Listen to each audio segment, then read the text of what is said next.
When we look into the histories of Arda, we find many dark and terrible figures have appeared throughout the histories, some great and some small, some cunning and some swift, whilst others wielded terrible earth-shattering might. In our previous video covering 8 evil beasts from Middle-earth, we looked into the archives at 8 of the most terrifying and evil beasts that shook the world to its core and almost destroyed it entirely in some instances. Today we focus on a more mysterious figure, the Mouth of Sauron, from which many terrible words have been uttered, and look deeper into the role in the dark work of the One Ring's creator. Greetings all, I'm your guide, the Archivist. Today I will look into the archives at the Mouth of Sauron, their origins, their role in the events of the War of the Ring, and the ultimate defeat of Lord Sauron. Who was the Mouth of Sauron? When delving into the histories, there are few that serve the Dark Lord as closely or as fully as the Mouth of Sauron. His cruelty and cunning was great, and was heavily favoured by Sauron for his dedication to the Dark Lord's cause. It is said he was once named Mordu, but this name was lost to the histories and even to himself as he became more twisted by Sauron's purpose for him. He rose to become one of Sauron's greatest servants and leaders, a trusted emissary, messenger, and even advisor during the War of the Ring, and became a lieutenant of the Tower of Barad-dûr, a great honour considering that he was just a mortal man. Many considered him to be in equal standing with even the Nazgûl, some of Sauron's greatest servants, but despite his similar appearance, he was just a mortal. Origins and appearance. The Mouth of Sauron presented as a tall man, wearing black robes and had a large black helm, giving him the similar appearance of one of the Nazgûl of Sauron. His high esteem in Sauron's eyes also placed him in this category, but he was in fact a mortal man, a renegade said to be one of the Black Númenórean origin. The Black Númenóreans were descendants of Númenor who settled in Middle-earth, turning their back on the light and instead embracing the shadow, worshipping Sauron like a god. Sauron's corruption of Númenor caused some among them to seek him out as their god, whilst those uncorrupted settled and formed the lands of men in the west, including Gondor. It was said in the archives that despite the mystery surrounding his initial origins, his name was Mordu, and he hailed from a noble house in Gondor, but was captured, and once exposed to the dark, it cast a long shadow on his soul. He began to crave the taste of evil knowledge, and once Sauron rose again, he sought to join him. Once in the Dark Lord's service, Mordu rose through the ranks quickly due to his cruelty and cunning, traits that Sauron himself had shown in abundance during the dealings in Middle-earth. Because of his proximity to the Dark Lord and due to his favour, he learned some of Sauron's mind, was taught great sorcery also. He became a powerful symbol for the might of Sauron, and also having a keen mind, became a speaker for the will of the darkness. Because of his abilities and aptitude, he rose to the rank of lieutenant of the Tower of Barad-dûr quite quickly, a great honour not given to many. He was also one of the few beings to directly communicate with Sauron himself, which also gives us great insight into the value that Sauron saw in him, and it is said that he was one of the few beings who used Sauron's elvish name. Whilst delivering missives for the Dark Lord, he would ride a terrible black steed that was hideous with flames for eyes and a skeletal countenance. History before the War of the Ring. The Mouth of Sauron's main entries into the archives happened prior to and during the War of the Ring, although details surrounding some of the potential locations are unsure. It is possible that the Mouth of Sauron was present during the torture of Gollum, eventually learning of Bilbo Baggins and the Shire in regards to the One Ring from 3009 to 3017, and then given the task of finding and retrieving it. Another entry from this period, at 3017, shows that the Mouth of Sauron may have been the messenger sent to the Lonely Mountain, a horseman of the night who offered the dwarves an alliance with Lord Sauron the Great. He offered to trade for the bargain that they share all they know about Bilbo Baggins and the Shire in return for the Kingdom of Moria forever. If they found and returned the ring to him, they'd receive 3 dwarven rings of power and Moria, but also offered the dark alternative, that things would not seem well for them if they refused.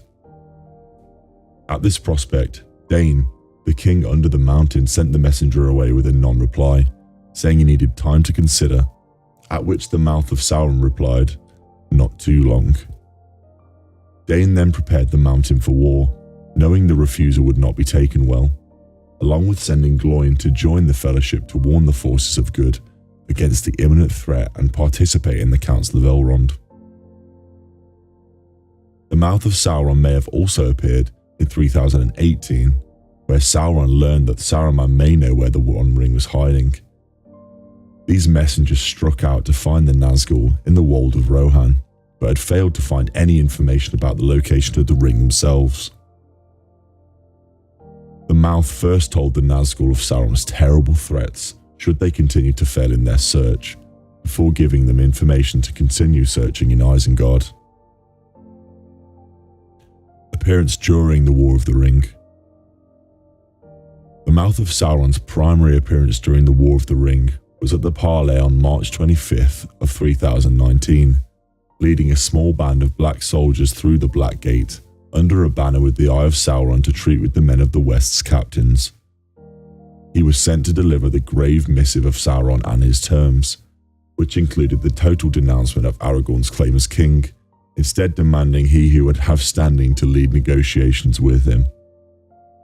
However, in response, Aragorn's gaze was wicked, and it scared the Mouth into crying out he was only a messenger and not to be harmed. Gandalf assured the Mouth that he was not going to be harmed, but that he was in as much peril as any of Sauron's servants, taking this as a sign that Gandalf was the one to be addressed at the meeting. He then showed the Company of the West the items of Sam and Frodo that had been stolen from them during their capture, and garnered a reaction from Peregrine Took that confirmed he knew something was amiss. The Mouth of Sauron was ever cunning, and this was proven to his advantage in the meeting, gaining the reaction of the company at the sight of the confiscated items from their friends. This led to his thoughts and insight about the connection between the company and Frodo and Sam as the marks of a conspiracy, something which was well learned and fostered in the Mouth of Sauron. The Mouth then considered the connection between Gandalf and the spy, before allowing the captains to converse with themselves, noting the horror and fear in their eyes as he insinuated the torture of the spy in the tower if they did not comply. This misery would have given the Mouth great satisfaction considering his dispensity for cruelty, and it's clear they relished this moment. The Mouth then prolonged the suspense and anguish of the company before smiling at each of them in turn, gazing into their eyes and providing Sauron's terms. He would allow the imp to go free, so long as Sauron's terms were heeded totally. The terms stated that the rabble of Gondor and its deluded allies would first swear oaths to never assail Sauron the Great in arms, open or secret ever again, after which they would withdraw west across the Anduin. Sauron's hold over the lands east of the river would last forever. In addition, the lands between the river and the Misty Mountains would possess no weapons and become tributary to Mordor. While Sauron would allow them to govern their own affairs, they would be required to aid in the rebuilding of Isengard as a consequence for its destruction. When the rebuilding is finished, it would belong to Sauron and ruled by his lieutenant rather than Saruman. The Mouth of Sauron seemed to believe he would likely be rewarded with Isengard as part of the New World, and greatly relished to deliver this news to the men of the West. Gandalf only replied that they could not agree to these terms for the ransom of one servant of the good. Also knowing that Sauron was a master of treachery throughout history, it seemed very unlikely that any of this would transpire the way the Dark Lord had offered it, with Gandalf referring to him as the base master of treachery. Sauron has often manipulated and schemed in disguise in the past, and being well aware of this, Gandalf was totally unconvinced of his terms.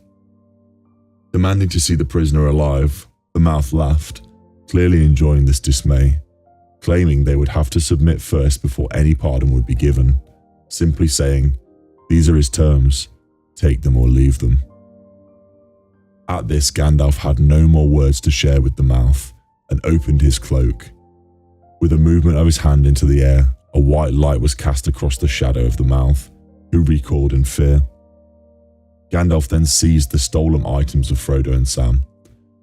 With great anger, Gandalf rejected the words of the Mouth and Sauron's terms, claiming that the meeting was over and that death was close for him. There would be no bargaining with Sauron or his followers. With this, the Mouth was scared and also venomous, and withdrew back to Cirith Gorgor, whilst also springing an ambush on the company that had been long in the making during the meeting. Fate at the defeat of Sauron. At the climax of the War of the Ring, and on the eve of Sauron's defeat, the Mouth of Sauron's fate is actually not known. It's likely he was at the Battle of the Black Gate that followed his final appearance in the texts.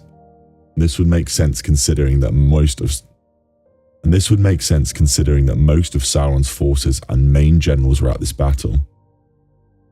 He is never again seen or mentioned, so it seems likely that he may have perished along with the Dark Lord, or maybe even tied to the fate of the One Ring so closely as his master. If he did somehow survive, he fled so far or concealed himself so well that he was never seen again, possibly fleeing with the remaining forces of Sauron that were defeated with the destruction of the One Ring. And so I have now covered the content for this video, but if there's anything that has been missed, please share them in the comments down below. If you enjoyed this content, please remember to like the subscribe and like waystones down below. Na luego vanadvan. Until we meet again.